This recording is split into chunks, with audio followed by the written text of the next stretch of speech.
morning, welcome back to On the Road Adventure, and we are back in the UK after 6-7 weeks being away. So we just got the bikes out. As you can see, all the security came off. And it's raining. It's raining, it's foggy, it's horrible. It was nice yesterday, but today it's a Boxing Day and it's not so nice. Do you know what though? I have so missed these twins and I cannot wait to fire this up and listen to this roar. Exactly, but my question is, do you think they're actually gonna fire up? What does it say on the tank? I don't know. It says Honda. It'll go. So these have been sat still for 6 or 7 weeks now. Let's see if it fires up.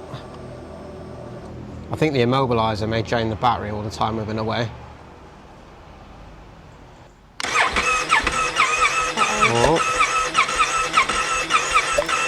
Oh, she's not having it.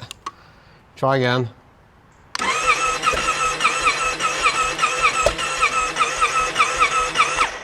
I'm not convinced it's the battery because it's all lighting up and none of the screens going dim or anything, and it's still cranking. So it may just be bad fuel. Again, you know, petrol goes off really quick. People make this mistake and they leave it there for a long time. Petrol lawnmowers in garden sheds are a classic.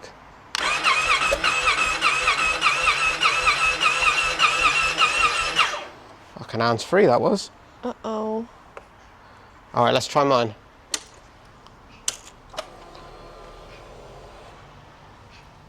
Well, same thing, we got power. Health and safety message, we don't need that. Nor do we need it every other time we started these things. Look at that!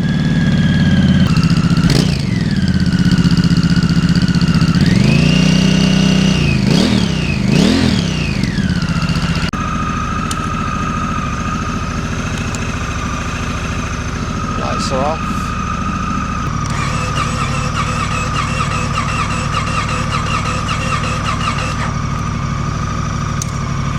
Alright, not happening. Well, a bit of a strange one because you wouldn't expect it to crank for that long if the battery was knackered.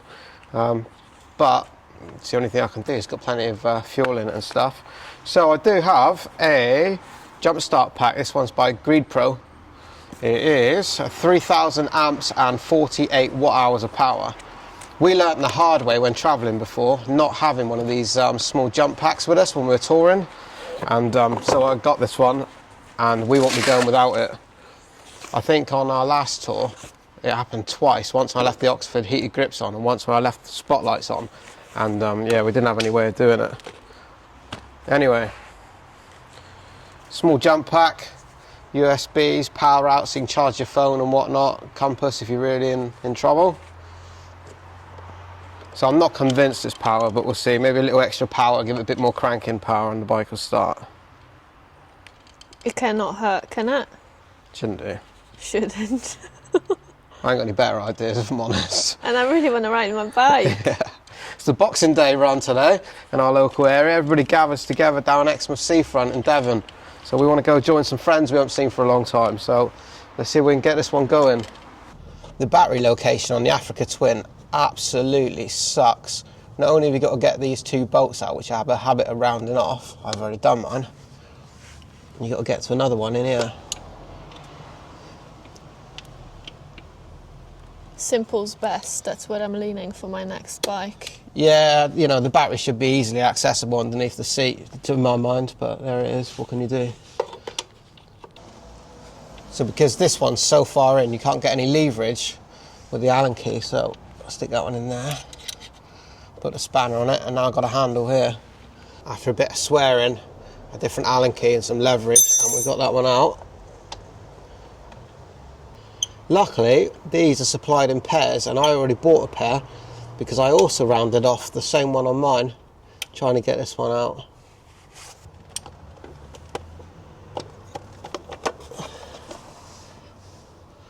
There's your battery. So here's the second problem with these batteries. Not only is it slid in like that and it's a bloody nuisance getting to it, but there's very little room in here to put any additional gadgets on. So you want to connect your sat nav and whatnot. It is a right royal pain in the ass getting into these.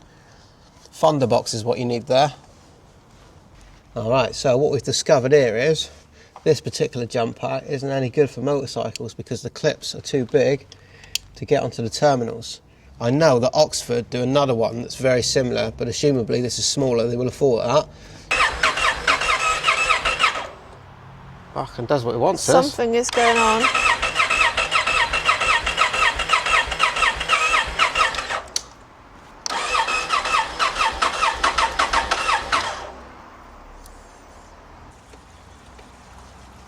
I'm not convinced it's the battery at all. It would stop cranking by now. I think it's just old fuel in there. He'll go. How do you get rid of bad fuel? You just need to get that through and get some fresh fuel in, and he'll fire up hopefully.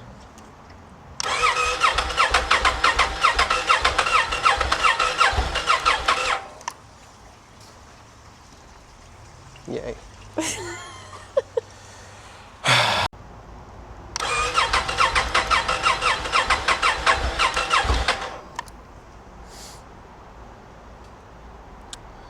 Well, it'll either fire up or we'll kill the battery trying.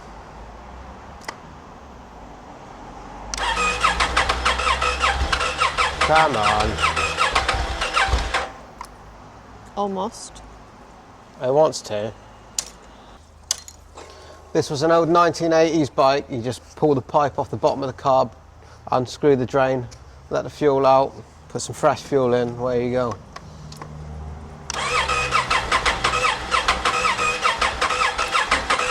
What's going on there? Fuel is a problem. It takes three things for a bike to start: air, spark and fuel. We've got spark, we've got power, we've got air. Air filter is not blocked, so the problem is fuel.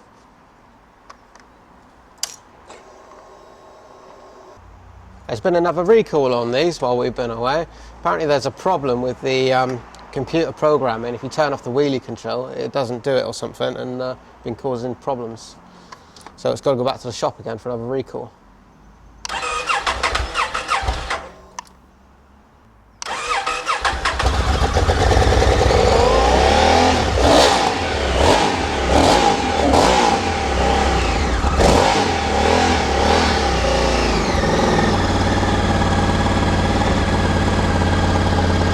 That sounds like shit.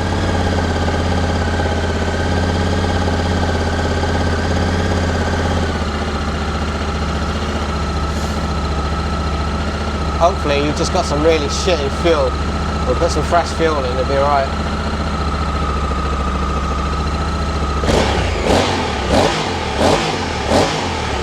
Well, that was a bit of an unexpected nuisance this morning. It's a funny thing. You sort of expect something to be the case. I expected the immobilizers to have killed the batteries on the bikes. And so, yeah, that's why we reached for the jump pack. But it was definitely the fuel that was the problem. It's probably gone bad. Maybe a bit of water there or something because it's been sat for so long. But the bikes are running nicely now. They feel strange to be riding again.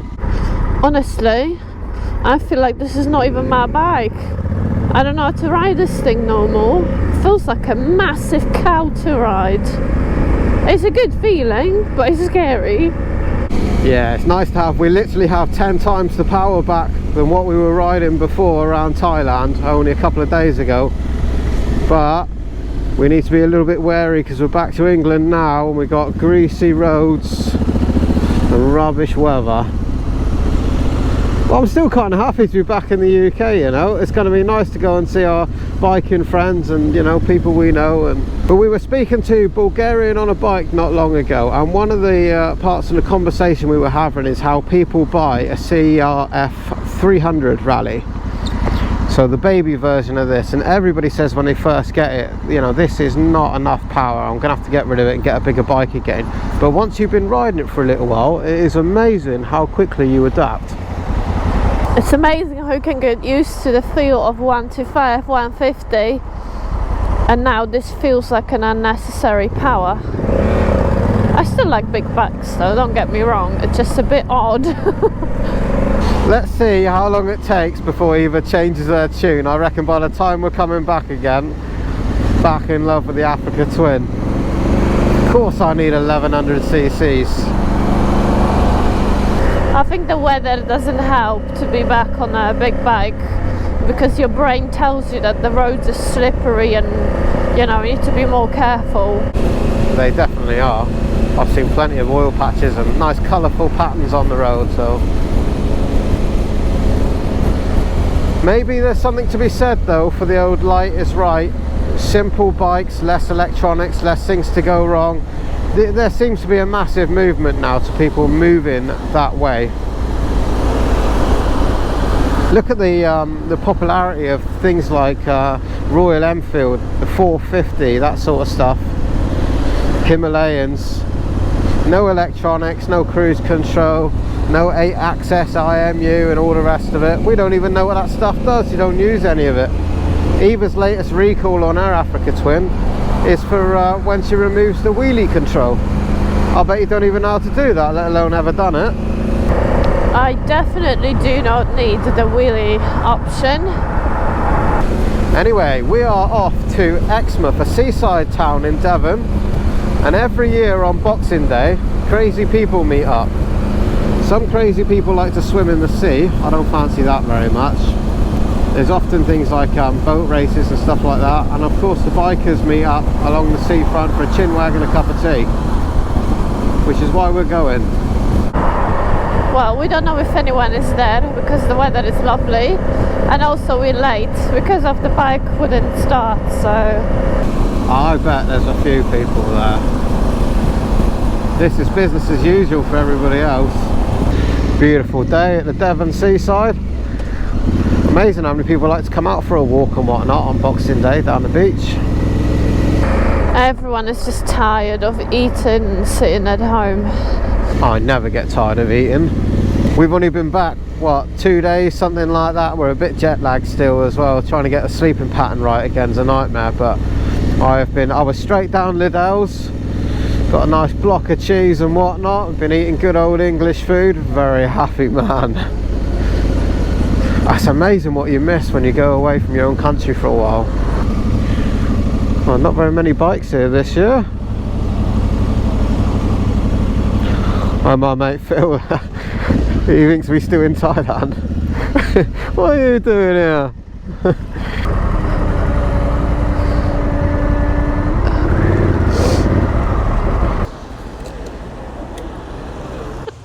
It was just my wife and I back my holiday. I don't have to get into it till when you book. Have a look at this old AJS, covered in dirt and corrosion, as it should be.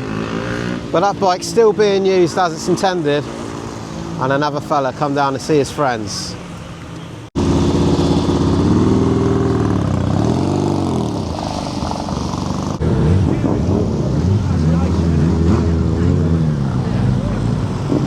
Lovely Triumph Scrambler here, you right, Kev? Very nice too. How you getting on with it? With this? Yeah. Loving the bits. Yeah? Yeah. Enough torque for you? Excellent, yeah. I've always fancied one of these, but you can't put soft panniers on it because of the high level exhaust. Well, people do. You can get a rack system that comes out. You can get the Givey rack, but then it stands out a mile from the side, and that kind of ruins the profile of the bike, I think. If you're buying a cool bike, it needs to stay cool. Always a pleasure down here on Boxing Day, and it's so nice because we've been away a little while, so it's really nice to see our friends and socialise. I always say this, of all the countries that we have travelled to, UK is the only one that has that unique bikers community feel. You've got a lot of bike meets, and it's just that feeling of belonging to something bigger. Everybody is really friendly in the UK meets, you have to say, even if it's people that you haven't met before but they got a nice bike. You can walk straight, that's a nice bike, bud, you start talking and you got a new friend for life, and you'll always speak. It's you great. never feel like a weirdo doing that. No. Lovely old Triumph Bonnie 750 there. Very popular with the classic bike boys, this one. And this Triumph is exactly like my first bike. It is. That is the Tiger 800, but it's not the XRT version. No. You had the one with the bells and whistles. A really nice little Tracer 700 there with the famous CP2 engine in. I love that bike.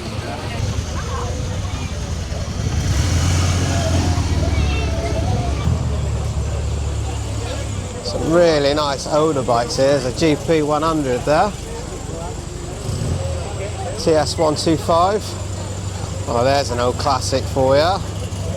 Yo, Vincent. Beautiful looking thing. That bike is timeless. Doesn't matter how old it is, it'll always be stunning. Oh, look at that one.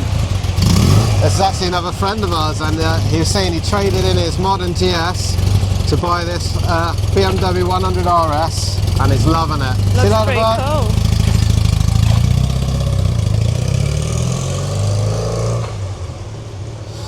There's an old 600cc BMW there. I don't know too much about that one.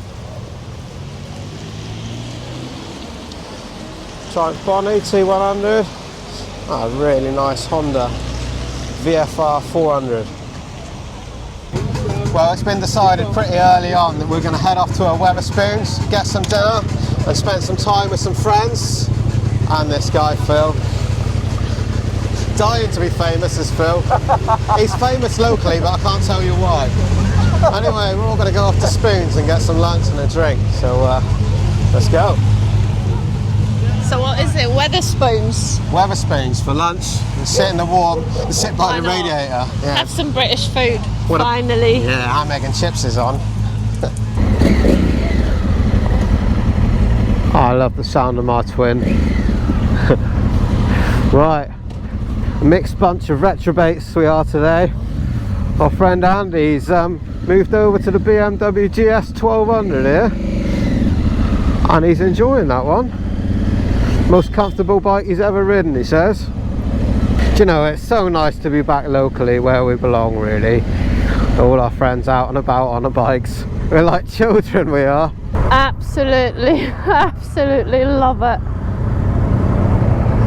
Really nice to meet a couple of subscribers down here as well in Exmouth. You probably can't see that over there in the distance. They're doing powerboat racing over there. I don't fancy that very much. I think I'll stick to my motorbikes. It's so nice to speak to people that we, you know, we can speak to you through the screen and we can speak to you in the comment section as well on YouTube. But it's so nice to meet you in person and have a chat when we're out and about. But do wave and come and say hello if you see us.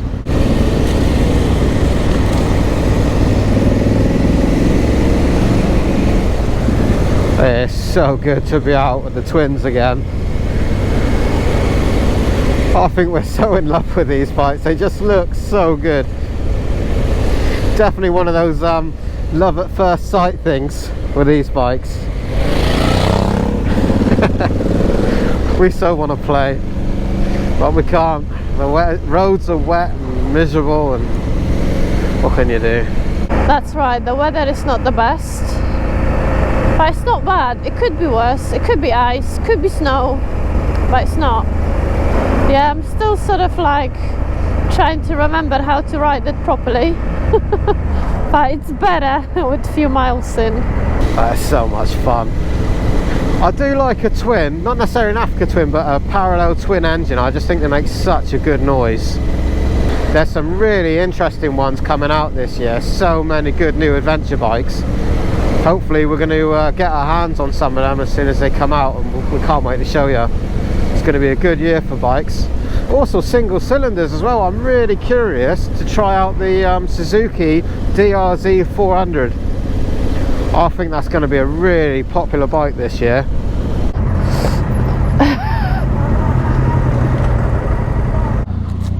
Oh, you can have fun with that. I'll bet. Yeah. The question is, can you behave with it? No. No. You fucking can't. Bikes are back, dirty and wet, riding the English countryside. Yeah, but it was really, really good to see some friends, and obviously we stayed till dark in the pub having We went out today. Coffees. The Boxing Day run is usually just a couple of hours where bikers meet up and have a coffee and then go home again and, you know, go back to the family duties like you're supposed to. And we all spent the whole day out, and it's now like 6 o'clock, and we had a meal out in the Wetherspoons. But the thing about biking is that it's the whole community, and it becomes your friends and your family and your passion, and everyone else has the same thing. And, you know, that's what bikes don't just bring you transport. I definitely feel like whenever we travel, I do miss that sense of community when it comes to your other fellow bikers. And yet, if you travel in the UK and you go to any bike event, any bike show, anything like that, or a biker's campsite or anything like that, you will find that community and you will find those friends and people that you've never met before. But you don't really get that in Europe, do you? So far, UK is the only country I have experienced anything like it. There may be more countries just like it. It could be. If you know of any, let us know. But definitely, this is the unique thing about UK. Well, thanks for joining us once again. We are so happy to be back home, back on our own bikes. We've got some big things planned and we can't wait to share it with you. In the meantime, we want to wish you all a very happy new year and we hope 2025 brings you a lot of smiles and many, many miles. Love you, bye. See you in the next one. Love you, bye.